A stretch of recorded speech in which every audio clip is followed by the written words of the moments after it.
在我看来，为这个社会创造终极价值的就是3类人：投资家、企业家、教育家。其中，投资家为这个社会筹集和提供资本，企业家创造财富、税收、就业。所以我专门开辟了这么一个对话栏目，我想对话中国改革开放40年来在投资、在企业经营这2个领域做得最好的那么一批人。我想看看他们无论是在读书、就业、创业，乃至婚姻、家庭等等方面，他们做对了什么，又做错了什么。今天，格隆在真正的时尚产业园对话中国中高端时尚女装行业龙头公司赢家时尚的董事局主席金明先生。赢家时尚是国内当之无愧的中高端女装龙头，2014年上市，当下市值100亿元。金明先生的特殊性在于，他不是创业第1代，而是创2代。赢家时尚由陈丽梅女士创立，但是发展、进化、上市、壮大这一些，这都是在创2代金明手上完成的，这很厉害，也非常的不容易。尤其在时尚服饰这个进入门槛很低、行业天然拒绝集中度提高、竞争内卷甚至惨烈的快消品领域。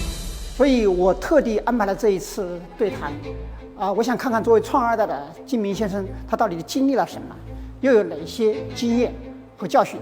现在大家就跟着我一块儿去和金明先生做一次深度对谈。金总您好，您现在是一家100亿市值上市公司的实控人和掌舵人。中国呢，一共有5000万家企业 ，A 股加港股的上市公司呢，差不多8300家，但是100亿以上市值的公司总共1800家，占整个中国企业比重是0.36%，万里挑一都不到。所以可以说，任何人能够在中国这块土地上面做出一家100亿市值的公司，都绝对是一个不折不扣的成功者。如果就截止当下这个时点，让您自己简短的评价自己的人生，自己给自己打多少分？如果说截止到现在已经取得的成就，我应该会给自己打75分。很早以前，我们曾经研究了一下我们公司人力资源这个水准，我们发现我们是在75分。那我们曾经提出个目标，说我们要把我们整个公司的人力资源的这种薪酬水平拉到90分线。比较惭愧，当初做这个研究报告呢，是2014年上市之前做的，上市已经快今年10周年了。我们最近做了报告，我们还在75分位线。其实挺失败的，如果从这角度来讲，没有实现我们的目标但是呢，很开心的是，我们现在清楚的就知道我们能做到，即将能够实现90分位线我们甚至有机会能够做得更高这是我们现在的这个信心和决心。所以您实际上是把您团队的整个回报额、他们的薪资额、他们的工资水平等等，作为了对您的自己的人生的评价的核心标准之一。对，因为这里有原因的我是92年大学毕业的，99年因为父母的要求进入了企业，那毕竟是家族企业嘛，长辈对你肯定有期许，自己也知道自己以后是有机会要接班的，所以开始去上一些企业培训相关的课程。那个时候碰到过一个老师，他说金明，人生呢有3个圆圈，一个是你擅长的，一个是你喜欢的，一个呢是能挣到维持体面生活的。他说人生最圆满的是3个圆圈交集，我只是2个圆圈交集，那就是我在做一个我擅长的和能挣到体面的这个收入的。可是呢，这个行业呢，其实一直不是我喜欢的。那维持我从99年一直到接近2021年，差不多20多年，这个背后的主要驱动力是责任心。我觉得这东西也是天生的，因为我在进入我母亲这个家族企业之前呢，我服务过3个老板，他们给我的评价就是，我是一个非常非常尽责的一个员工，而且从来不把老板当老板，因为我的考虑事物的出发点永远是企业的利益第一位我经常跟我的这3个前老板争论当然我离职以后，这3个前老板都很怀念我，好像我不在以后，他们身边缺少一个跟他讲真话的人。那99年我进入家族企业呢，我跟我母亲也是一样的问题，我从来没把我母亲当我母亲，也没把她当我的老板，我一直把她当做我的一个上级，我经常跟我母亲争论我觉得促使我做这些动作的背后还是责任心，我确确实实是一个责任心驱动的人当然我也很开心，我终于把第3个圆圈交集上了。我现在真的是在做一件我自己喜欢的事情。我对您身上的这个创2代的这个标签特别的感兴趣。您的母亲是在90年代初就开始了创业。在您开始步入社会的时候，您究竟从家庭那里拿到了一手什么样的牌？您究竟算不算是一个真正意义上的富二代？富二代呢，肯定不是。我87岁上大学的时候呢，我母亲仍然在老家的一个小县城里的机关里面坐班，月均收入可能是100块钱，所以我母亲给我的大学的第1年的学费就是每个月50块钱啊。当时我记得食堂里面吃东西，有些同学会掉那个1分的钞票掉地上，我是会捡起来的。我母亲其实她中专学的是精密机械加工，她后来去了军工厂也是做这个东西的，精密机械的，对，反正阴差阳错就进了服装这个行业。当时因为美国制裁，所以他才决心追随，浙江2个大企业，一个叫浙江丝绸有限公司，一个叫中华丝绸有限公司，简称浙丝和华丝，追随他们的步伐来深圳来布点，像背靠这个香港这个贸易港。那是，我母亲89年来的第一次，结果来的第一次因为工作太辛苦，睡眠不足，在当时的招待所里摔了一跤，把腿摔断了。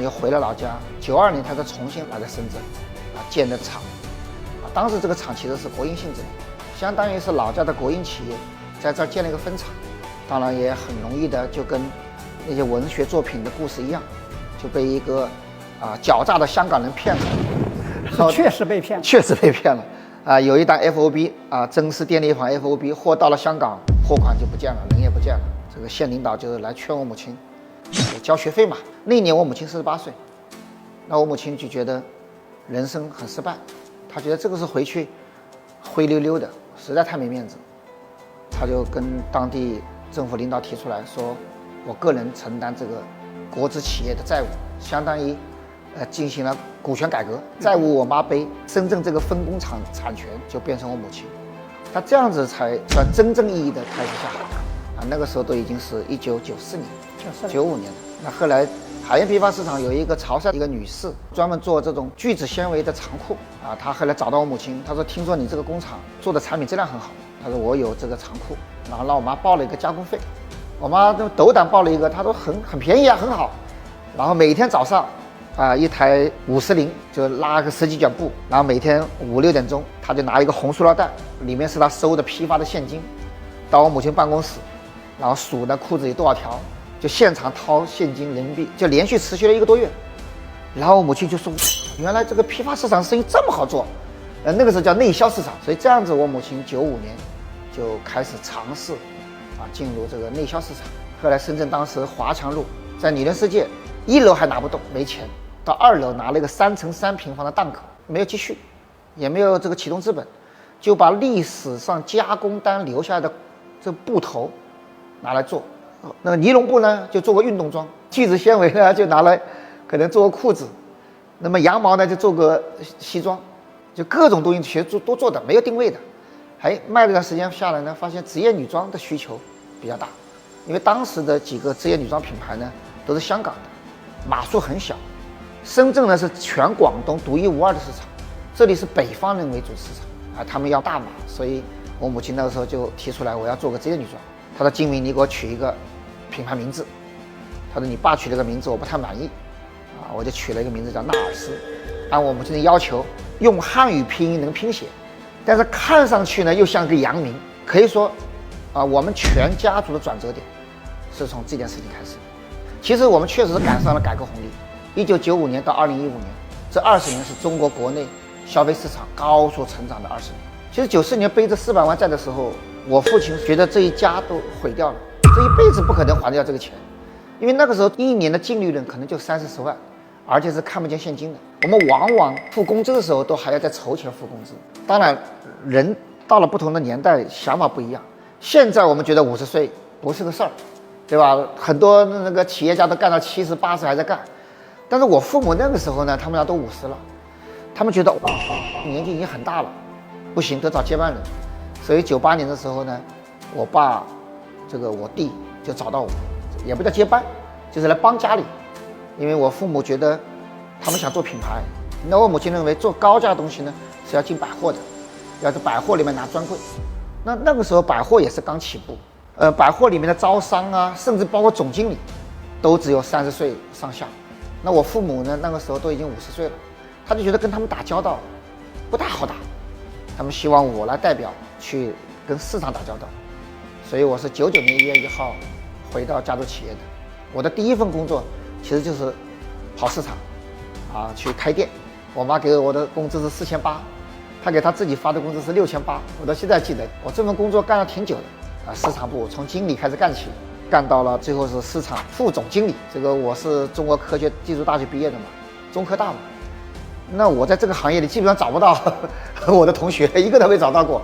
有一次在上海参加一个科大这个校友年会，他们就拉着我，他说：“哎，金明，你是做什么行业的？”我说：“我做服装业的。”然后他们就很兴奋，说：“这里有你的一个同行。”我心想很奇怪啊，我们科大还有人做这个服装行业的？然后他们就很兴奋，叫了一个人过来，说这位老兄叫什么名字忘了，他说他也是做服装的。我说：“那你负责什么呢？”他说：“我负责资本市场。”确实进入这个行业有点降维打击。好，您的第2次人生大的选择，我看是在2007年、99年，您进入了家族公司。对，7年之后，也就是2007年，您开始了单飞，做自己的礼装品牌克莱蒂尔。对。这个独立算是家族里面整个这个一盘棋的通通的安排呢？没有，还是说你自己闹独立？我其实是一个非常有责任心的人，我是不会闹独立的。我是一个智商很高的人，也许情商低一点啊。我学习能力很强，那我不停的在跑市场过程中跟甲方跟其他乙方在学习，那我自己也在看市场，我自己总结归纳。你应该知道理科生总结归纳能力很强，我都会有自己对于市场的看法，对品牌发展方向的看法，那对企业经营也会有自己的一些看法。那这些看法形成以后，我跟我母亲其实是有冲突的，而且呢，我情商很低，我经常在公司内部的经营会上公开顶撞我母亲。当时很多高管看不下去，他私下都劝我，他金明你不能这样子，你这样子不对的。然后我不觉得有什么错，为什么？因为我面对我以前的3个老板，那跟我没有任何血缘关系的老板说，我也是这么做的，我就是为企业好。我的所有的出发点就是企业，而且很多次这个讨论到最后，我母亲就是用一句话拍板的：我是董事长，我说了算。很纠结，那最后我就代工。05年我女儿出生，我就以这个理由说在家陪女儿，我半年没上班。年底我母亲找我，她说不行，你一定要出来上班。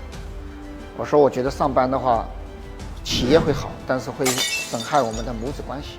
我母亲也是很绝的，她当时说你要这样子，我就登报断绝母子关系。所以00年又回来上班，上班还是情况没发生根本变化，仍然是非常的痛苦争论。我们的争论涵盖了战略、战术、战斗。那06年的时候，我弟提出来，他说：“哥，你老是跟妈吵架，你能不能讲一讲跟妈的分歧是什么？”我讲完，大家讲了2个小时，然后轮到我妈讲。说完以后，我弟来和稀泥，他说：“我觉得妈说的有道理。”他说：“我觉得你说的也有道理。”他说：“你就不要跟妈在纳尔斯上折腾。”他说：“你就单独做个品牌，按你自己的观点去做。”说这样子07年做克莱蒂尔。因为我母亲老喜欢说一句话，她说她董事长她说了算。那我说新品牌，那一定是我是董事长，我是大股东，我说了算。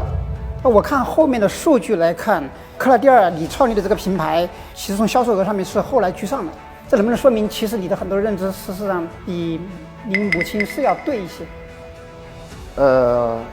不好说，反正我母亲在2016年的春节家庭聚会上说了句话，她说：“金明，如果不是你反对，我们的男装现在已经很好了。”那听到这句话，我就决定放弃再跟我母亲去辩论了。从您母亲刚才回答的这句话来看，是不是企业家身上都有这样一个近乎偏执的固执，才有可能让这些企业家一个个的走出来？我见过这句话，这是格鲁夫是说的吧，对吧？唯有偏执狂才能成功。可是我一直不认为我是个偏执狂。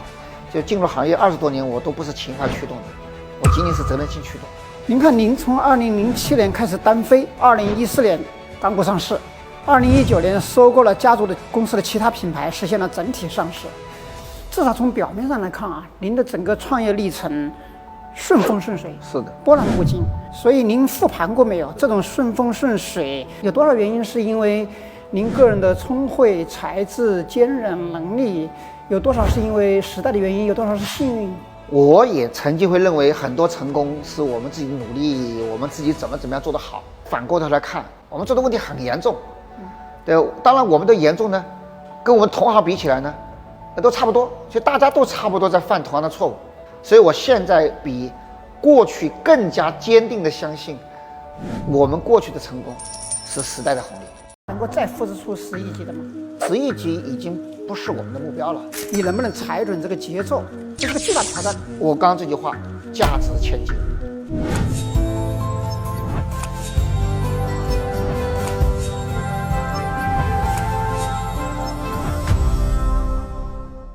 在我看来，任何一个行业呢都会有行业龙头，但是如果这个行业环境比较逼仄，它导致的结果是再大的龙头，最后都有可能只是各领风骚3-5年，然后最后泯然众人，甚至消失。因为在我印象里面，这样的例子还很多，包括这个世界环球，包括美特斯邦威，都曾经是时装行业的翘楚。世界环球曾经10年涨了接近100倍，最后跌得渣都不剩。然后这个美邦的也是，美特斯邦威从最高峰2018年的77个亿的销售收入，4年时间滑到只剩下14个亿。时装这个行业的优点显而易见啊，人人都要消费，所以保守的计算只算国内市场都是一个万亿的市场。如果你那个产品能够铺到海外去，那更是看不到一个边儿的一个市场。但是呢，它的问题也很大。首先，第一，进入门槛低，就任何一个人呢，他可能有点钱，他拿到一个生产厂，他就可以开干了。第二呢，消费者的口味变化快，品牌忠诚度低，尤其是女装为甚啊。另外还有一个问题就是，因为消费者的这个消费生命周期短。我想请问您一下，您是怎么看待时装这个行业的这个优缺点？这其实是个很大的问题。对，您确实举了一些失败的案例，但是我们反过来看，成功的案例也很多。比如 Zara 的老板是1978年创业，从创立开始到现在，他已经接近40年了。对，那除了 Zara 这样以外的这样的成功品牌也很多，对吧？包括耐克，那创始人好像也是70年代末80年代初开始的，包括阿诺从1980几年收购 LV、收购迪奥开始，对吧？然后带动 LVMH 的重奢品牌的发展，啊，包括拉克菲尔德1983年入主香奈儿，然后带着香奈儿到现在。国内也有像海澜之家。像类似其他一些服装品牌成功的案例，而且坚持到现在。那对于这个时装这个行业，我更愿意用 fashion 这个词吧。我其实一直在学习什么是 fashion， 不停地在更新我的知识，但是我一直始终觉得有点不得其门而入，就总觉得好像明白，又好像没明白。对我自己也困扰的。这是我的特点嘛，就是我会看明白，就会全力去做；没看明白，我就会选择先放一放。那fashion这个事情呢，之前就是一直没有真正看明白，因为我一直在寻找对标对象。像您刚刚讲的，哎，各领风骚3-5年的，还确实比较多。我刚进这个行业的时候，99年那个时候最火的武汉太和，后来轮到了北京的白领，然后是宝芝，然后宝芝后面是马斯菲尔。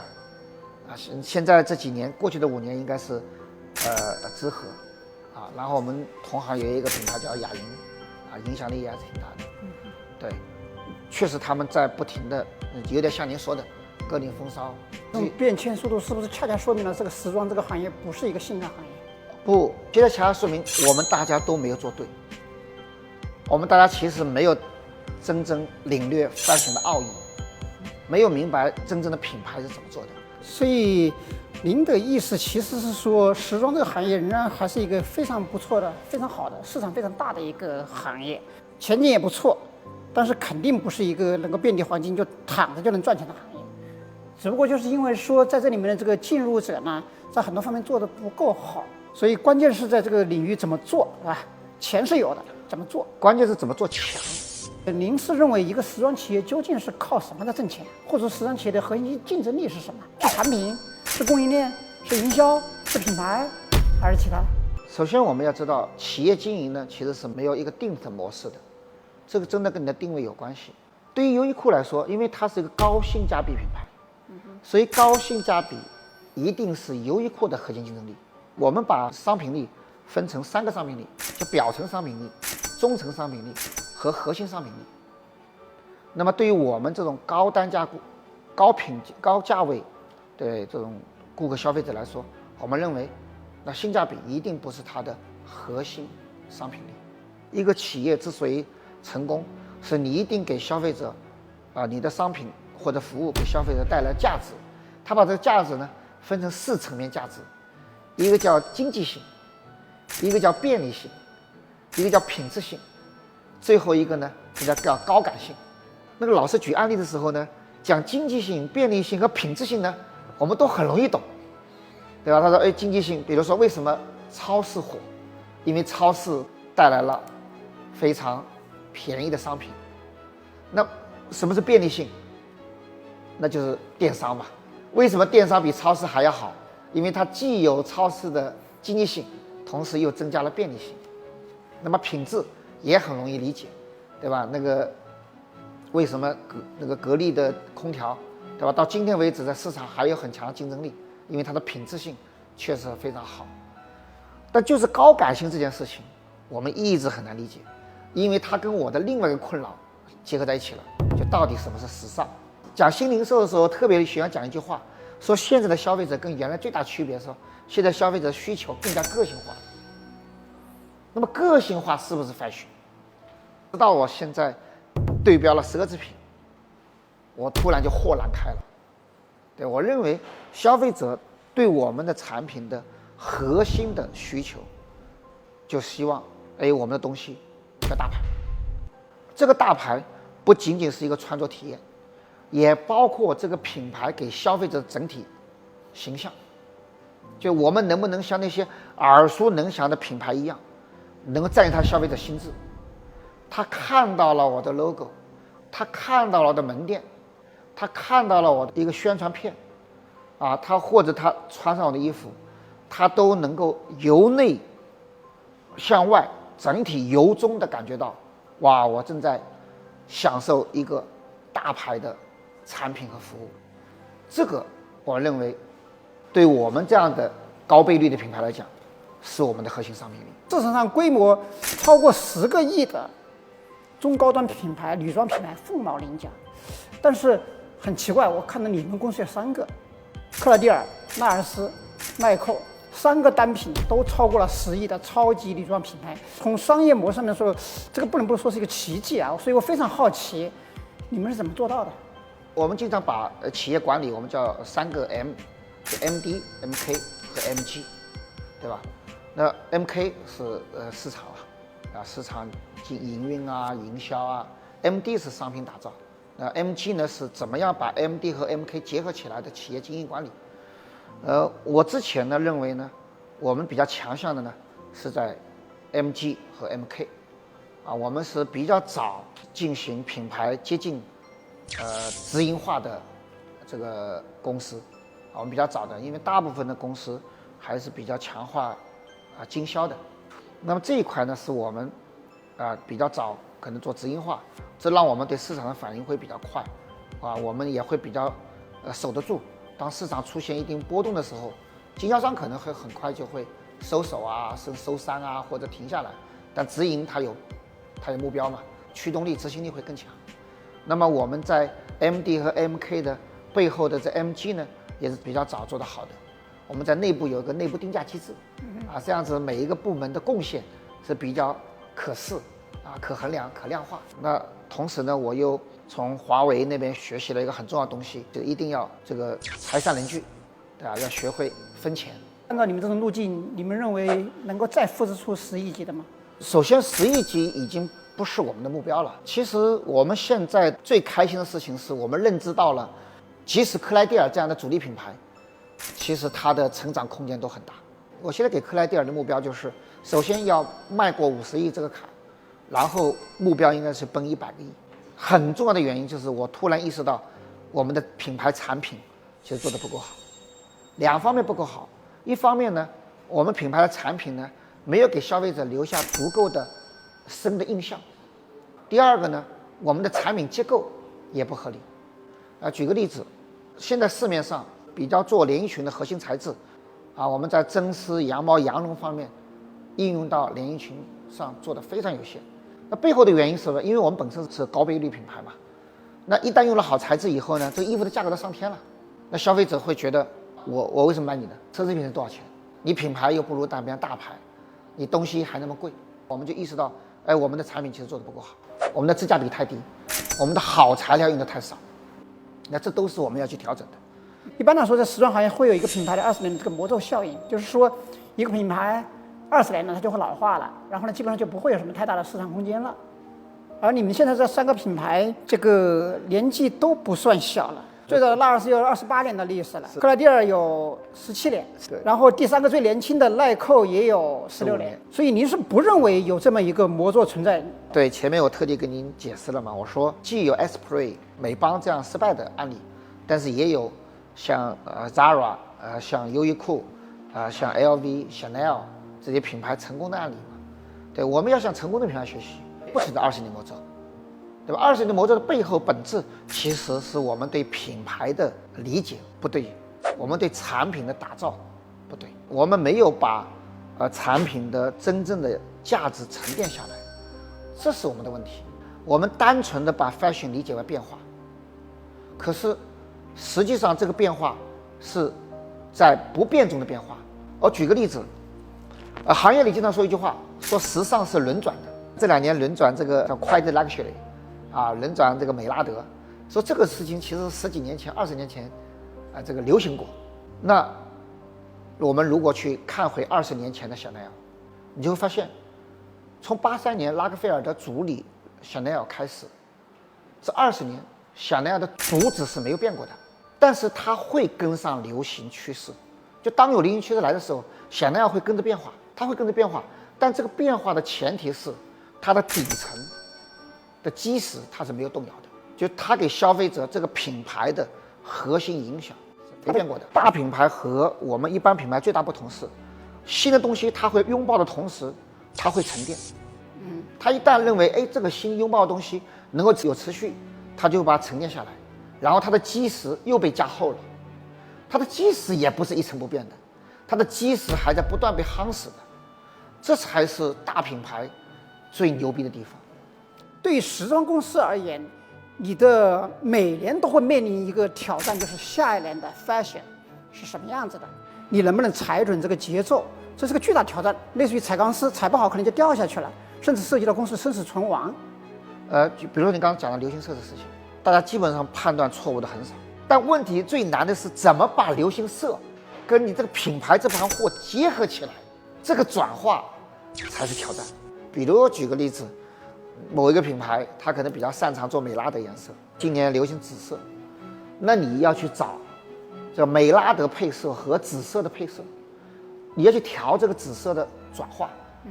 你不能直接人家电光紫你也电光紫，你要把这个紫在你这盘货里，把这流行色跟这盘货结合起来，结合得好。那这样子的话，你就既沾了这个流行的光，同时又能把你的主力产品卖出去了。我刚刚这句话价值千金。有的企业走了另外一条路径，就是您刚才提到的这些，比如说像 Zara 也罢，优衣库也罢，他们走的一条路径呢，是一个低客单价加高周转，就是它的产品的定价都很低，然后呢迅速的周转，迅速的推出新款，这样导致的结果是什么呢？消费者在他身上的这个试错成本、选择成本呢会非常低，因为买回去买错了，那我可能直接把它扔了，因为对他来说这个试错成本非常低，你的产品定价很好很低。而对于企业而言呢，它的试错成本也很低，它可以迅速的一代代的更换，不停的，甚至以季度，甚至以月，甚至以周推出所谓的这些下面的流行款。优衣库的下单量太大了，而且优衣库的生产周期提前很久的，优衣库根本不是快反的一个品牌。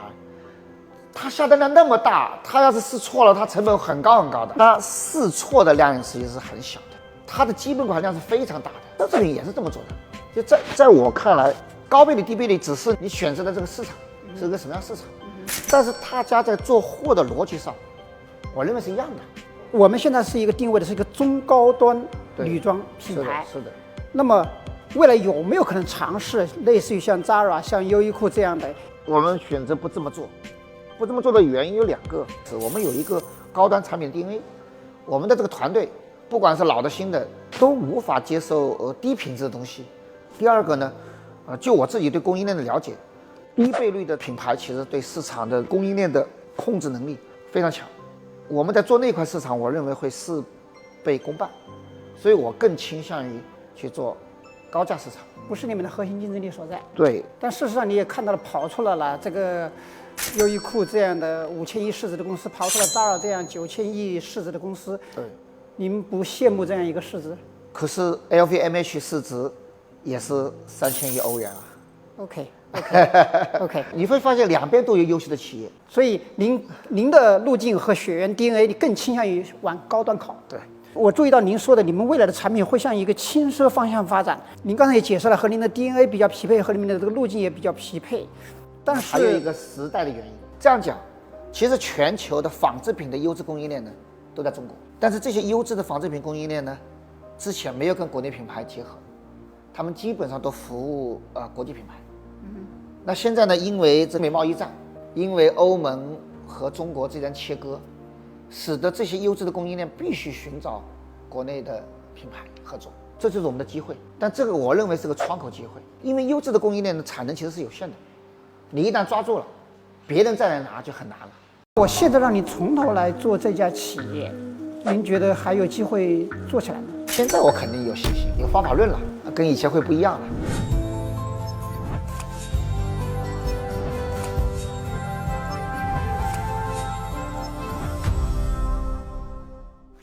我们掌握了一个数据，是中国有差不多9亿人月薪在2000块钱以下，所以大部分企业选择了一个消费降级、产品降级，而你们是逆势而行，去往轻奢方向走。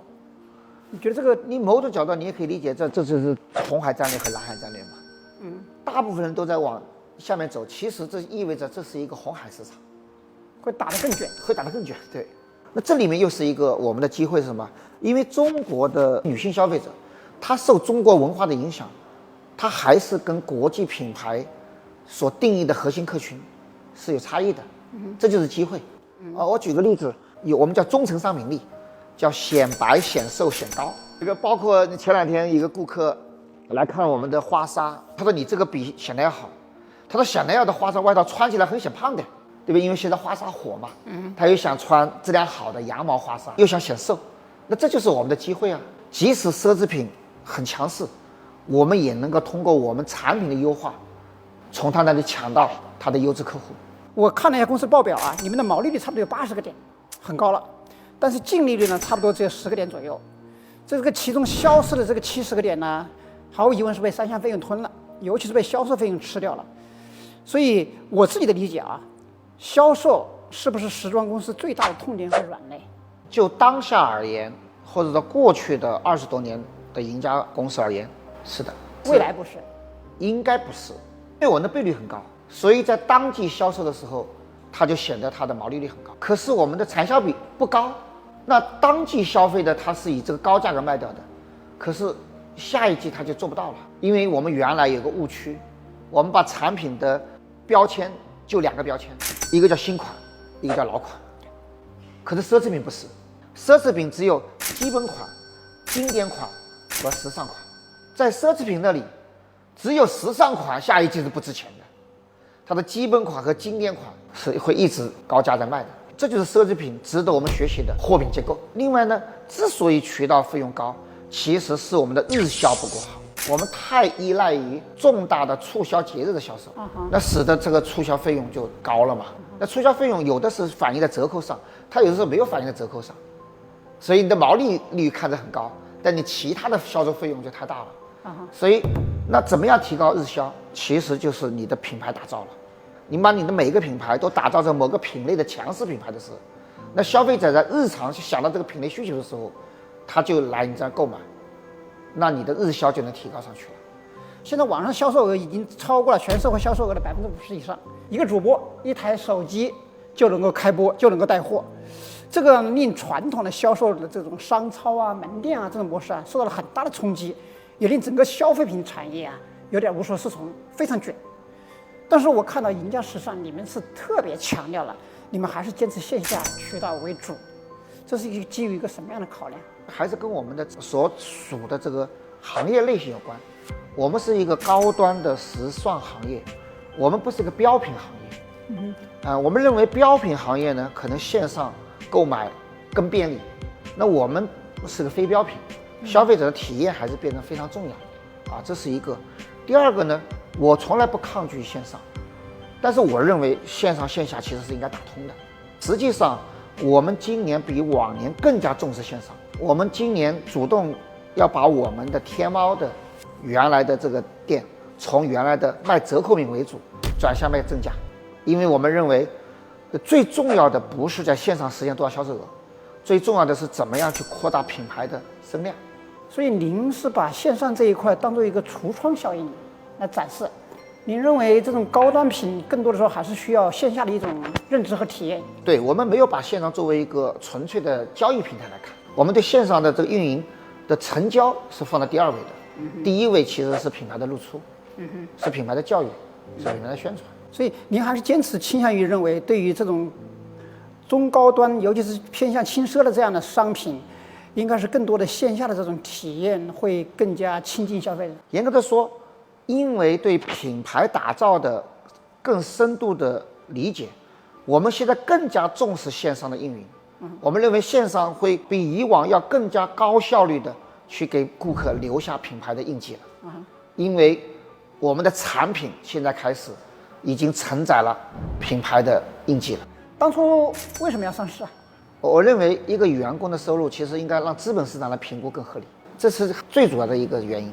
我们做了你们的估值模型啊，我们现在显示公司的动态的净利润大概总额是在9个亿上下，目前的市值呢是100个亿，对应的估值呢大概是在11倍左右的这个 PE。我们对照了其他的 A 股、其他的同类似的这种服装企业，你们这个估值水平呢应该还有明显的提升空间。未来如果要有更大的市值增长空间，需要来自于营收和利润的增长。我不知道这一块金总你是一个什么样的一个目标也罢，期望值也罢，这个预期也罢。因为我清楚的知道，就是从品牌建设、品牌塑造，从产品研发产品推广，就整合营销的每一个环节，我们都有极大的提高空间。所以现在我对我们整个公司的成长充满信心。这个信心既来源于现有这8个品牌的成长，更来源于我们现在所掌握的这套品牌的打造的这个方法论，会极大的有助于我们以后去承接一些国际品牌在中国市场的发展。我对整个企业的发展，我现在是没有上限的。那我们能不能具体的落实到数字上面，或者说您对标的公司是哪一家？未来希望把公司的市值做到一个什么样的一个体量级？重视 LVMH 是我们的学习对象。国内呢，我们目前看的比较多的应该是安踏。我给团队提了一个简单目标，我说，因为我们这个套新的这套方法论呢，其实是22年开始应用的，那成果呢，在去年23年有点略微的体现，那接下来可能是24年、25年都会不断的呈现出来。所以我跟团队讲，那我说至少我们实现在新的这个理论体系下3年翻一番吧。所以2025年我对团队提的是150亿。那么这是第一个目标。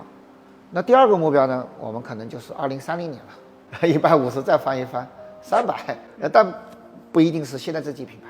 我们可能在2025年会推出我们公司的第9个品牌，但不一定是公司重新打造的品牌，那是2005年会推出第1个。那接下来还会类似动作，我们还会做。因为您是企业家，您负责做利润、做营收，我负责做估值。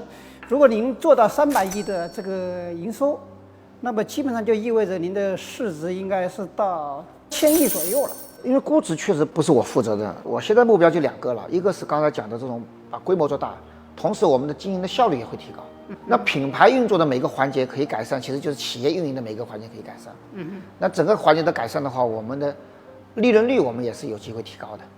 我们也的目标也是想提高1倍。我有一个问题啊，如果现在让你从头来做这家企业，您觉得还有机会做起来吗？现在我肯定有信心，有方法论了，跟以前会不一样了。我们刚刚在最近做了战略研讨，我说现在复盘安踏，我跟同事讲，你能看到它有方法论，它的经营是有底层逻辑的我认为这个很重要，这就是 LVMH 成功的地方，就是跟开云集团相比 ，LVMH 的底下的每个品牌的成功概率非常高它有底层逻辑。所以您认为您是已经找到了这样一个方法论路径和底层逻辑？是的。但是如果不是您，而是年轻人呢？你现在鼓励年轻人去创业吗？我其实是一个很保守的人，我认为其实每个人在一个行业里，他其实是需要沉淀的，差不多一件事情一个行业都需要7年才能积累一些东西。然后我就回想我创业那一年，克莱蒂尔，其实是我进入这个行业的第7年，对吧？所以有的时候我会觉得，我跟我女儿也这样想的。我认为，真的你要在一个行业，因为我们说知识分了2个知识，一个是手写的知识，一个是 know how。know how 这东西其实有的时候它不在于书本，它真的是你对这个行业的理解。